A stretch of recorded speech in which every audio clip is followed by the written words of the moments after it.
আসসালামু আলাইকুম। আজকে আমাদের সম্মানিত কাস্টমার নাহিদ ভাইয়া, উনি ওনার R15 B4 এর জন্য আজকে আমাদের কাছে ইন্দোনেশিয়ান লক সেট নিচ্ছে। আগে একটু প্যাকেজিংটা দেখাই, দেখেন এটা দেখেন মেড ইন ইন্দোনেশিয়ান। যারা আপনারা অরিজিনাল ইন্দোর লক সেট চাচ্ছেন তারা নিতে পারবেন। ভাই একটু আনবক্সিং করেন। যারা আপনারা বাইক ইউজ করেন, অনেক সময় কি হয় একটা চাবি হারা যায় বা একটা চাবি নষ্ট হয়ে যায়। আর একটা কথা হচ্ছে বেশিরভাগ যেটা হয় আপনার ইন্দোতে গাড়িটা 2 বছর 2.5 বছর হয়ে গেলে চাবি অটো খুলে আসে পড়ে, যেটা আপনার বাইকের জন্য অনেক বেশি রিস্কেবল। তো নাহিদ ভাইয়া সেই রিক্সের মধ্যে না যাইয়া উনি কি করছে, একটু কষ্ট হইলেও উনি পুরা লক সেটটা বদলাইছে। তো ইন্দোর আসলে কিন্তু এই লকের যে কিটা আছে এটার প্রতি ইন্ডিয়ান ইউজারদের জন্য একটা ক্রাশ আছে। আমার এমনও কাস্টমার আছে ইন্ডিয়ান গাড়িতে ইন্দোর লক সেট লাগাইছে। তো নাহিদ ভাইয়া উনি ওনার বাইকের ইন্দোর জন্য ফুললি লক সেটটা আজকে নিয়ে নিছে।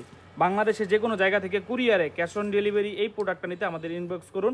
আর একটা জিনিস খেয়াল করেন, যেটা হচ্ছে আপনার অরিজিনাল ইন্দোনেশিয়ান। এই জায়গায় কিন্তু ম্যাগনেটগুলো কাজ করবে। দেখেন এই যে আমি এই যে দেখছেন, এটা আবার কি হইব, ইন্দু আরেক চাবি দিয়ে খুলবে না। তো এইগুলোতে ম্যাগনেটিং সিস্টেম করাই আছে। অরিজিনাল প্রোডাক্টটা ভাই আমাদের কাছে নিচ্ছে। নাইট ভাই আপনি খুশি তো না? খুশি। ঠিক আছে ভাইকে ধন্যবাদ মোটো কেয়ার থেকে এই প্রোডাক্টটা নেওয়ার জন্য। ইন্দোনেশিয়ান পার্টসগুলো আমাদের কাছে থেকে অ্যাভেলেবেল।